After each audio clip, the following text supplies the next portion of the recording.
511. सभापती महोदय छापल्याप्रमाणे.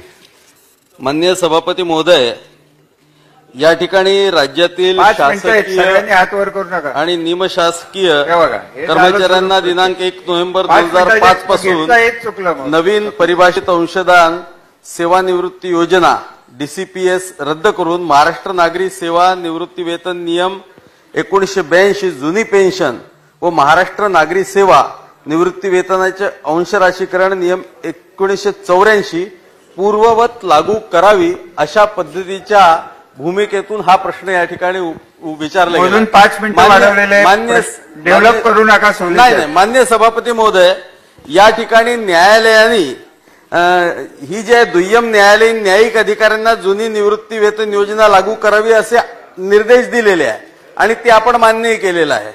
या प्रश्नाच्या उत्तरामध्ये जी पहिले आम्ही भावना व्यक्त केली की ज्या पद्धतीने जुनी पेन्शन योजना लागू केली पाहिजे ही आमची भावना आहे, त्या बाबतीत उत्तर देत असताना माननीय मंत्री महोदयांनी या ठिकाणी न्यायालयीन कर्मचाऱ्यांप्रमाणे शासकीय निमशासकीय कर्मचाऱ्यांना जुनी निवृत्ती वेतन योजना लागू करण्याबाबतचा प्रस्ताव शासनाच्या विचाराधीन नाही अशा पद्धतीचं उत्तर दिलेलं आहे. आणि म्हणून माननीय सभापती महोदय, माझा आपल्या माध्यमातून प्रश्न असा आहे की हे का बरं विचाराधीन नाही आहे, नंबर 1. नंबर 2, हे विचाराधीन आलं पाहिजे या दृष्टिकोनातून येणाऱ्या दिवसात शासन निर्णय घेणार आहे का? सभापती महोदय, शासन अजिबात निर्णय घेणार नाही. आणि अध्यक्ष सभापती महोदय, आता काय विचारणार तुम्हाला? सभापती महोदय, मी सभागृहाला एक गोष्ट दोन्ही सन्माननीय सदस्यांच्या लक्षात आणून देतो. सध्या आपण जो काही आपला अर्थसंकल्प असतो त्याच्यामध्ये 1,15,000 कोटी रुपये 1,15,000 कोटी रुपये फक्त वेतनावर खर्च करतो. आणि जे पूर्वीची 2005च्या आधीची पेन्शन आहे त्याच्यात 36,368 कोटी रुपये खर्च करतो. सन्माननीय सदस्यांना मला एक सांगायचं आहे, सरकार येतील, सरकार जातील, जनतेला ज्यांना निवडून द्यायचं जनता निवडून देईल, परंतु आज फक्त पेन्शन आणि पगार वेतन त्याच्यावर 1,51,368 कोटी रुपये खर्च करतो. अंदाजे आपलं उत्पन्न जर धरलं, वेगवेगळ्या केंद्र सरकारचं येणारं मॅचिंग ग्रँट, आपलं स्वतःचं काही लोन आपण काढतो, एकंदरीत उत्पन्नाच्या 24-25% लोन आपण काढू शकतो, त्याचा विचार केला तर 4 लाख कोटी रुपये आपल्या ट्रेजरीमध्ये त्या ठिकाणी येतात. आणि ह्याच्यातून 1,51,000 कोटी जर खर्च केले 2005 साली फार विचारपूर्वक त्यावेळेसच्या केंद्र सरकारनी आणि त्यावेळेस असणाऱ्या देशातल्या राज्य सरकारनी हा निर्णय घेतला.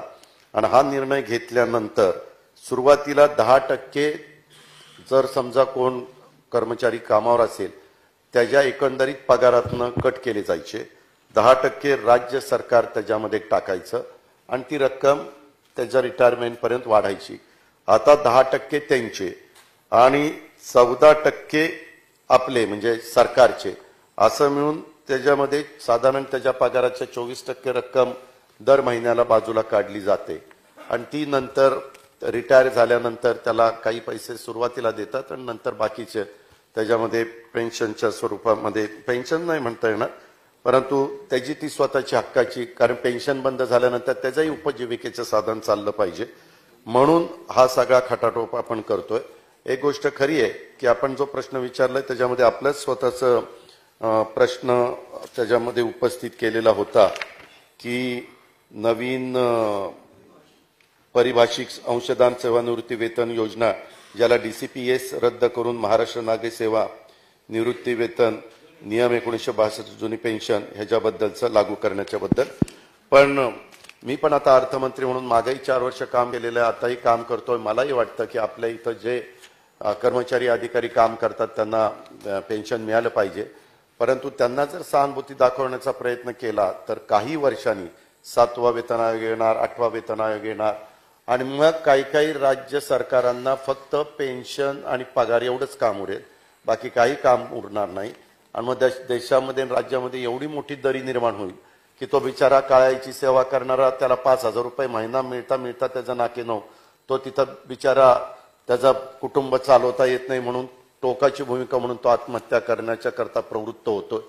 हे जे काही आपल्याला खूप अंतर पाहायला मिळतं हे कुठंतरी आपण कमी केलं पाहिजे. सगळ्यांनाच वाटतं इथंही काही जण शिक्षक लोक बसलेली आहेत किंवा शिक्षकांचं प्रतिनिधी म्हणून त्यांना मिळालं पाहिजे, पण त्यांनी पण साकल्याने हा सगळा विचार करावा की आपल्या इथं असणाऱ्या 13 कोटी जनतेमध्ये साधारण सरकारी कर्मचारी 5.5 लाख, अनुदानित संस्था ज्याचा भार आपण उचलतो ते 9 लाख आणि जुनी पेन्शन योजनेमध्ये 7.5 लाख, नवीन पेन्शन योजनेत 2,78,000 यांच्या एक 20-25 लाख लोकांच्या करताच सरकार फक्त चालवायचं का ह्याचाही विचार केला पाहिजे. कारण तुम्ही मागणी करताय ती बरोबर आहे, कारण त्यांचाही विचार केला पाहिजे, परंतु एक राज्य सरकार आपण राज्याचा सर्वांगीण विचार करायला जातो त्यावेळेस गरिबीचा पण विचार करावा लागतो, वंचित वर्गाचा विचार करावा लागतो, आदिवासी बिगर आदिवासींचा, मागासवर्गीय, अल्पसंख्याक सगळ्यांचाच विचार करावा लागतो.